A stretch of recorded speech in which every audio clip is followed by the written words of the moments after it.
Aujourd'hui, on va parler d'une des choses les plus importantes quand on lance un SaaS. Cette chose qui est vraiment très importante, beaucoup de gens l'oublient, alors que c'est ce qui peut augmenter drastiquement ta conversion, c'est-à-dire le fait que tu génères des revenus ou même des inscriptions, mais surtout c'est ce qui te permet de savoir que tu attires les bonnes personnes. Et cette chose-là, c'est ce qu'on appelle le onboarding. C'est autant valide dans des SaaS que dans des applications mobiles. Alors aujourd'hui, je vais te parler d'un type d'onboarding en particulier. C'est le onboarding avec des questions.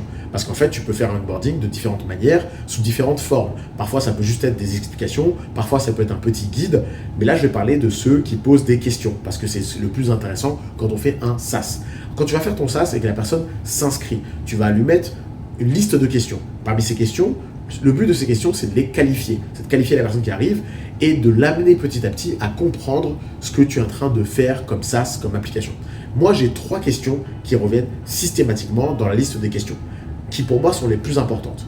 Numéro 1, c'est de demander à la personne qui elle est.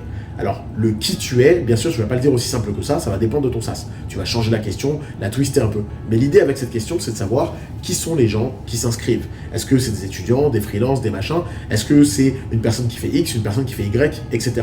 Par exemple, moi, dans mon SaaS Teach Easy, qui est un outil pour les formateurs, ce que je pose comme question, c'est est-ce que vous êtes un formateur indépendant, un prof particulier, un formateur dans un organisme de formation, etc., etc.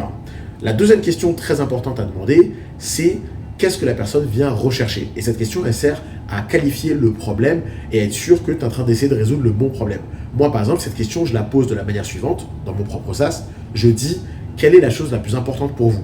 Et ensuite, je liste les différentes fonctionnalités que je fais. Parce que mon but, c'est de qualifier pour voir quelle est la raison pour laquelle les gens viennent. Et quand je dis fonctionnalité, je ne parle pas forcément de technique. Moi, par exemple, dans cette question, je vais demander, je viens parce que, la chose la plus importante pour moi, c'est le service client en français, c'est le fait qu'il y ait de la pédagogie dans l'outil, c'est le fait qu'il y ait des outils marketing, etc., etc.